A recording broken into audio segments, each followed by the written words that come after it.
समोर धाराशिव जिल्हा ते त्याच्यासमोर एक व्यक्ती बसलेला माझ्या विरोधात हॉटेल भाग्यश्रीच नाव घेऊन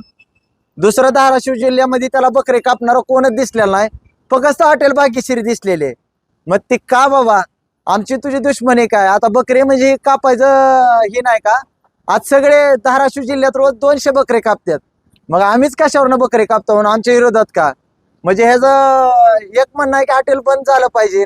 कारण याला 10-5 जणांना कोणी तर सांगितलेलं असावं की हॉटेल भाग्यश्री पाय आमचं नुकसान व्हायला लागलंय ती स्वस्तही काय लागलंय त्याच्या पाय तू आमाशा उपोषणला बस त्याचं हॉटेल बंद पडावं पण कारण त्याला काहीच नाही बकरे ही सगळी जण कापतात आज शेतकरी वर्गाचे पैसे 4 पैसे आमच्या पाय व्हायला लागल्यात कारण की शेतकऱ्याच्या बकऱ्याला भाव नव्हता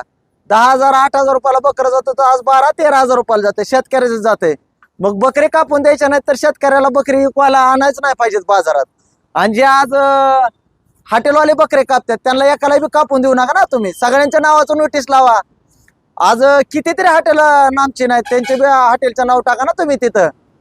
आमचं हॉटेल भाग्यश्रीला टार्गेट काय म्हणून मग तुम्ही सगळ्यांचा विचार घेऊन तुम्ही एकटे बसलेलं ते हॉटेल भाग्यश्री बंद पडले पाहिजे तुम्हाला जे लय जणांना पुरस केलं ना आमच्यावरच हे करायला मग एखाद्या गरीबावरच का